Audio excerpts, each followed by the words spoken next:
When did you realize gang members were great people? He refused to pay me. Now he helps me with anything I need. During my freshman year of college, I got a job as a waitress at a nearby bar and grill. The city where my school and job were located had consistently ranked among the top 5 most dangerous cities in the US for about a decade. Coming from the nearby suburbs, I was quite sheltered. I couldn't help but believe that the crime rate was exaggerated. But strangely enough, being naive and not understanding the real danger I put myself in probably saved my life more than once. One day, a party called the restaurant requesting a table for 18. When I arrived and looked at the reservation list, I got excited and asked to serve them. My manager allowed it since all the other servers got annoyed whenever they had to serve a table larger than 6 people. I stopped taking other tables about 20 minutes before their scheduled arrival and had everything prepared. The time arrived and the group came in. All young Puerto Rican men and women, in their late teens and early 20s. There was one slightly older man, probably in his early 30s. They were all wearing matching color schemes. Being who I am, I thought, how nice their coach or mentor is taking them out for a celebration. They weren't exactly wearing uniforms, so I ruled out sports. I thought maybe they were a debate team or part of the Math Olympics, something like that. In my eyes, they were clearly showing school spirit through the color of their clothing. I walked up to the front stand and greeted them with a beaming smile. I only slightly noticed the strange looks on the faces of my coworkers and other customers. I introduced myself to the older man, who was clearly the leader, and showed them to their table. They seemed to be in good spirits, so I made a comment about how they must be celebrating a victory and congratulated them. The leader smirked slightly and said, "Yeah, I guess you could say that. Haha, thanks." And we moved on. I got their drinks, took their orders, brought their food, refilled drinks, restocked wings, and so on. As they were finishing up, the leader asked for the check, and I handed him the bill that I had already prepared. Now, this restaurant had a no separate checks policy. Stupid, I know. Customers were informed of this policy, as well as the automatic gratuity for parties of 6 or more when they called to make a reservation. They were reminded again when they walked in at the host stand and during the server's introduction. It was also printed in very large letters on the first page of the menu. After I handed him the check, he said, "Sorry, I forgot to mention, but could we each get separate checks?" While I reminded him of the policy, his phone rang. He said, "Sorry, I need to take this call," then handed the check to one of the young women next to him and told her to take care of it.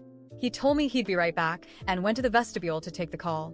A few minutes later, I saw all of them getting up and heading to the door. I told them to have a good night and rushed to the table to collect the money. I looked everywhere, but there was nothing. This restaurant had another policy. The server, me in this case, was responsible for the table's bill, whether they paid it or not. Yes, I know this isn't legal, but guess what? The owner didn't care about that inconvenient detail. But there was no way in hell I was going to pay for this table. Something about me. I have a psycho mode at this point. I ran from the back of the restaurant to the front door, arriving just in time to block their exit. I gave them an obviously fake smile and announced through gritted teeth, "Hey, guys, I think you forgot to pay your bill." The girl who had been left in charge responded with attitude, "You wouldn't separate the check. We all have cards." Me, matching and exceeding her attitude. "Well, lucky for you there's an ATM right next to you, and I'm excellent at math." Every single person in the restaurant was looking at me in disbelief. A little 5'0" teenager, standing up to what I still didn't realize was a gang. I was convinced the girl and I were about to fight. Then the leader, my savior, returned. He got between us and asked what was going on. We both started yelling our versions of the story. He stopped us again, pulled the girl aside, and started cursing her out in Spanish. A coworker later translated it for me as something like, "Are you stupid? You could have brought attention to us and gotten us caught over a $500 check. Are you for real? I told you to take care of it, so do it, dumb woman. I should make you pay the whole thing, and the tip." He then looked over the check and told everyone that if they knew she hadn't paid, they were just as stupid as her. He ordered them to line up at the ATM. One by one, they withdrew money and handed me the amount he told them to. Meanwhile, he was making flirtatious small talk with me, like, "What kind of accent is that? How can you be Indian and look Puerto Rican? Or maybe even white? What would your parents say if you brought home a Puerto Rican guy?"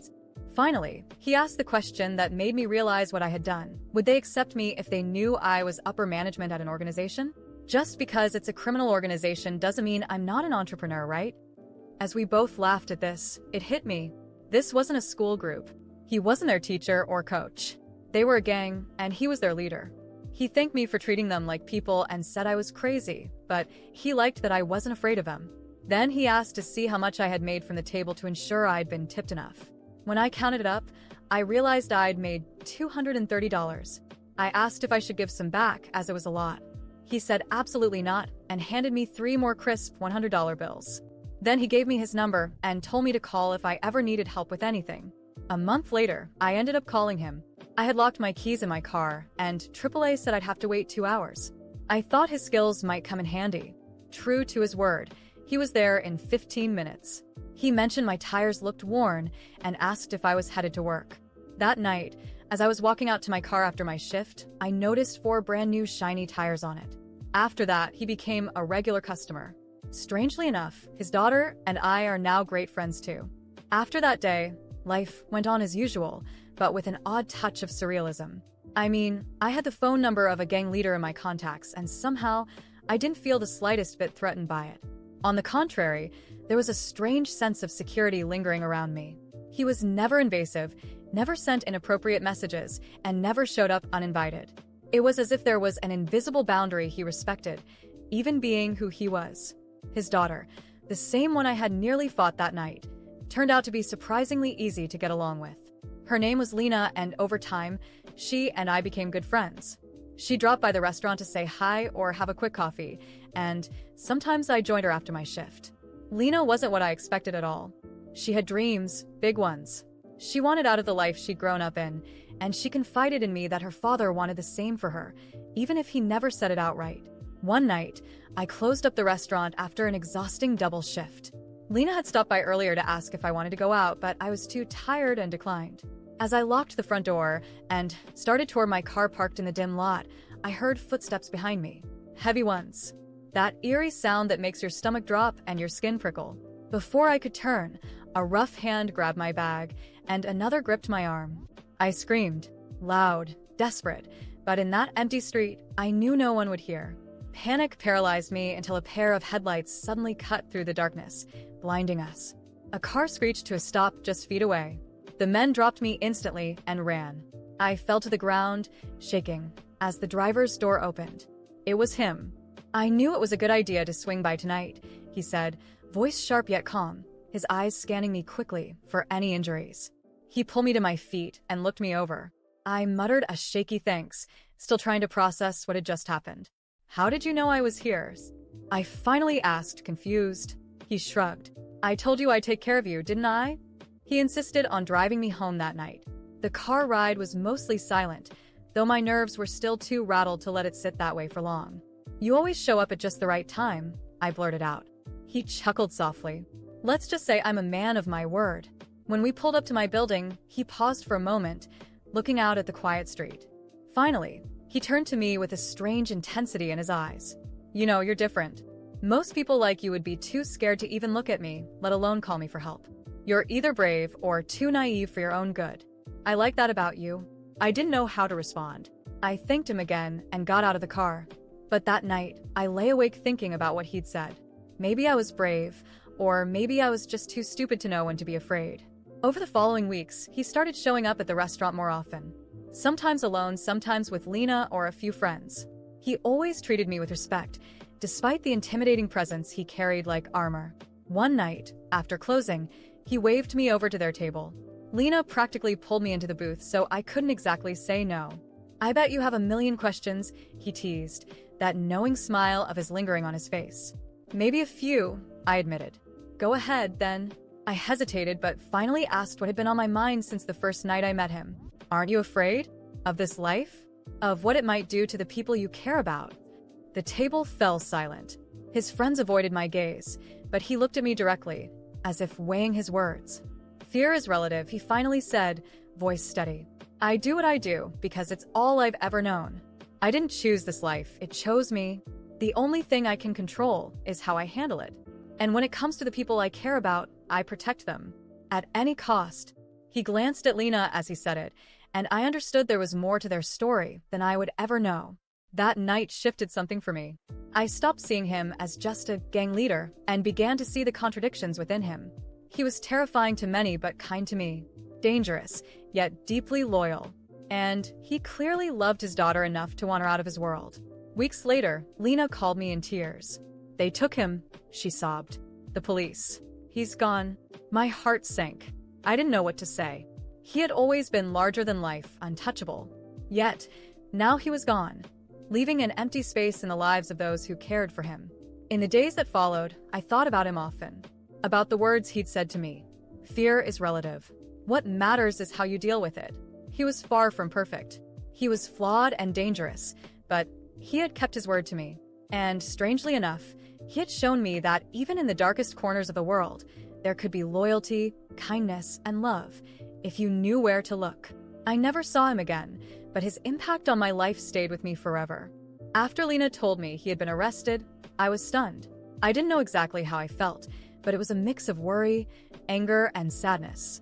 He had become a constant presence in my life, a type of security I had never asked for, but somehow needed. The thought of him being in a cell, alone, while the world moved on, disturbed me more than I wanted to admit. Over the next few days, Lena and I talked a lot. She was trying to stay strong, but her voice betrayed her fear and uncertainty. During one of those conversations, I blurted out, almost without thinking, "I want to visit him." There was silence on the other end of the line. "Are you sure? You don't have to do this, you know? He'll understand." "I know, Lena, but I want to." Deep down, I knew it wasn't just about a visit. I needed to see him, to understand what I was feeling, to not abandon him now when he needed it most. Lena got me the details, and a few weeks later, there I was, in the prison's visiting room, more nervous than I had ever been. When he walked in, wearing that worn-out orange jumpsuit, my heart sank. He looked tired, his gaze harder, but when he saw me, a small smile crept onto his face. "You're crazy," were the first words he said, chuckling softly. "What are you doing here?"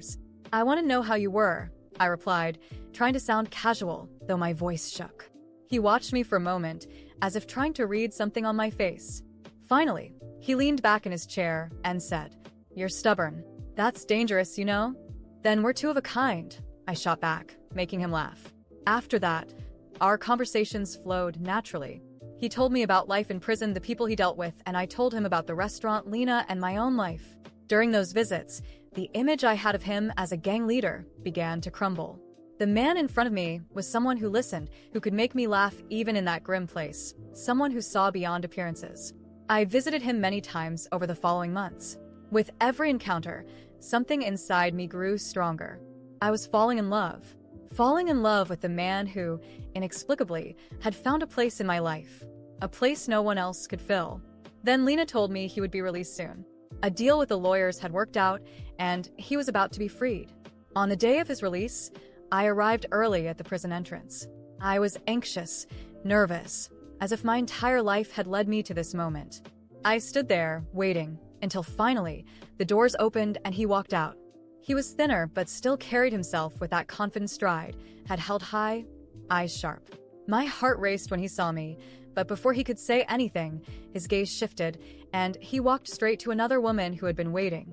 She was beautiful, elegant, and carried herself with an impossible presence. I froze, watching as he embraced her. They stood there for a moment, speaking quietly, and then he took her hand and led her to a nearby car. I didn't need to see anything more to understand. He was married. A sharp pain shot through my chest, burning all the way to my throat. How had I been so naive? So stupid? I turned my back before he could see me again and walked away. For the next few days, I tried to convince myself that it didn't matter. After all, I knew who he was. I knew our story could never have a perfect ending. But that didn't make the emptiness I felt any smaller. I went back to work, trying to push him out of my mind, but inevitably, he came back. He showed up at the restaurant one night alone. When I saw him walk in, my heart sank, but I stayed calm. He sat at his usual table, and I went to serve him like any other customer. "Are you mad at me?" he asked as I stood beside his table. I swallowed hard and forced a smile. Why would I be? He didn't buy it, of course. He looked at me with that expression that seemed to see through any mask I tried to wear. "Look, I know you saw, but I never lied to you. You knew I wasn't the right man. Right or not, you knew how I felt," I shot back, almost without thinking. He was quiet for a moment, then asked softly, "Does this bother you?" My mind screamed that it should, that it was wrong, that I deserved better. But my heart had already made its decision. No, I answered quietly. And so it began. It wasn't perfect, it wasn't right, but it was what I wanted. When we were together, he made me feel like the only person in the world. He was kind, gentle, protective. He was everything I had never known I was looking for, and I was willing to accept it, even knowing I could never have him to myself. I became the mistress of a gang leader, and as crazy as that sounded, I didn't care. I was in love with the man behind the title, the man who treated me with respect, who made me laugh, who made me feel safe. In the middle of a chaotic world, he was my calm. I knew it wouldn't last forever, but in that moment, I didn't care. Maybe it was madness, maybe it was love, but for me, it was enough. People say I'm crazy. They say I've lost all self-respect, that I'm blind, that I deserve better. Maybe they're right. Maybe I should want more. But when I'm with him, none of it matters. Yes, I know he's married. I know that I'm not the only one in his life, and the woman waiting for him at home has no idea I even exist. But I also know the way he looks at me, the way he makes me feel. He treats me like I'm precious, like I'm the most important person in the room when we're together. He listens when I talk, remembers the small details I mention offhandedly, and somehow always knows what I need before I say it. He's the perfect man, at least for me, and I've stopped apologizing for that. At first, I told myself it was temporary, that I would wake up one day and realize how wrong it all was. I thought the guilt, or maybe the judgment from others, would push me away, but it never did. Instead, it just made me want him more. I used to talk to Lena about it, at least at the beginning. She never judged me outright, but I could see the disappointment in her eyes. Over time, the phone calls got shorter, the texts fewer. Eventually, she stopped coming by the restaurant as often. It hurt, but I couldn't blame her. She loved her father, and maybe she couldn't understand how I could love him too, just differently. People whisper behind my back. I see the looks they give me when he stops by the restaurant to see me.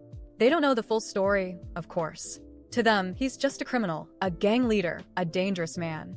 And to them, I'm nothing more than the other woman. But they don't see what I see. They don't see how he softens when he talks about Lena, how his face lights up when I laugh. They don't see the way he slips a hand to the small of my back when we walk, as if to let the world know I'm under his protection. They don't see the way he calms me when I'm overwhelmed, or the way he always shows up when I need him most. No questions asked. They only see the parts of him that make the headlines, the parts that make people cross the street when they see him coming. But I know the truth. I know the man behind the reputation, the man who made me feel safe in a world that used to terrify me. He may not be perfect, but to me, he's everything. I've heard it all before. How can you share him with another woman? But the answer is simple, I don't care. He chose me too, didn't he? Maybe that makes me naive, or pathetic, or weak. But love doesn't care about labels, and neither do I. He gives me what I need, and that's enough. People judge what they don't understand. They see a gang member and assume the worst. But what they don't know is that he has more honor, more loyalty, and more kindness than most of the good men I've ever met. I never expected my life to turn out this way. I never thought I'd fall for a man like him. But now that I have, I wouldn't trade it for anything. This is who I am, and this is who he is. He's the reason I realized that sometimes gang members are good people. Great people even. You just have to look beyond the surface to see it. And I do. Every single time I look at him.